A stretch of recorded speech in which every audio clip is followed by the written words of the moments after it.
त्याची स्वतःची बाईट आहे का तुम्ही?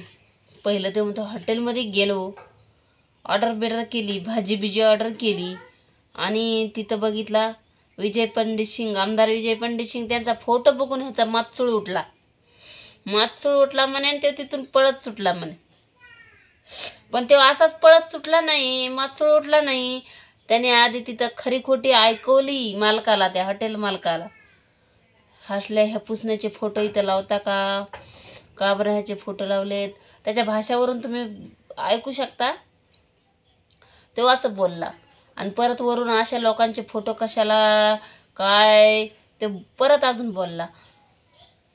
मग तेवढी सगळी ऑर्डर दिलेली असून मग त्यांनी तिथून.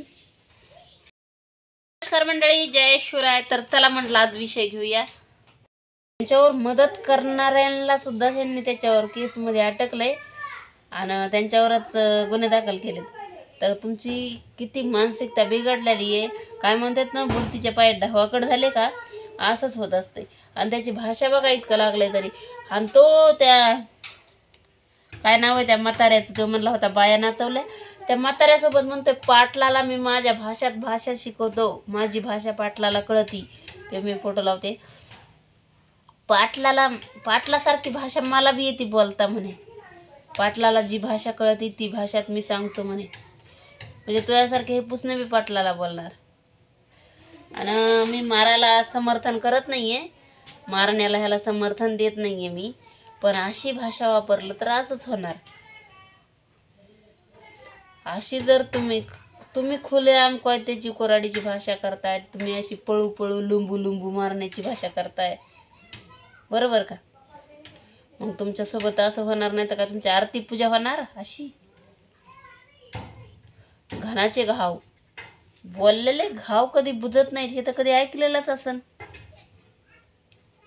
मारलेले वळ बुजतात पण बोललेले घाव बुजत नाहीत. आता तुझ्या तेवढ्या जखमा नीट होत्या त्या झालेल्या सगळ्या. पण तू ते जी व्हिडिओ पळू पळू मारीन लुंबू मारीन म्हणलास का, ते व्हिडिओ कधी जाणार नाहीत, ते राहणारच कुणाकडनं कुणाकडं क्लिपा. त्याच्यामुळं भाषात सुधरा, विचारधारा थोडी नीट ठेवा. मेन गोष्ट म्हणजे ह्यांना जे धरू लागा दवाखान्यात न्यायला मदतीला जे माणसं आले का, ते मराठा होते बरं का, तर त्यांनी त्यांच्यावरच केस दाखल केले. म्हणजे ह्यांच्या मदत जे तर ह्यो हॉटेलमध्ये गेला, ह्याचा मातसूळ उठला म्हणे विजय सिंग पंडितचा फोटो बघून.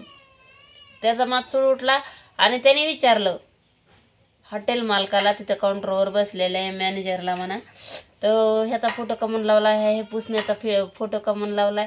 आणि ह्याने तर गेवराईमध्ये काय कांड केलं होतं ह्याला तर सगळी महाराष्ट्र ओळखीतच आहे आता.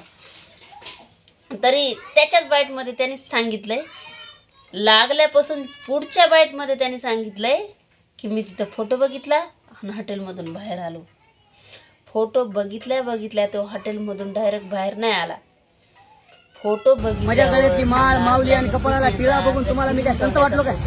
आरामखोरांनो, असा लोंबील ना तुम्हाला खाली तर पळायचं सुधारायचं नाही. तुम्ही बोलताय ना हे पवन करवर करून बसला, ताणून मारले, ताणून झाल्यानं कुठं काय तुमचा कार्यक्रम करील कळू सुद्धा द्यायचा नाही मी. जाणार नाही हो साहेब, साहेब मला लई मारलं हो साहेब, ह्यांची आई अशी नीट करतो बर का, मी इथून गेलो की ह्यांची आई नीट कर असं बोलतो. आईवर बाईवर बोलताय.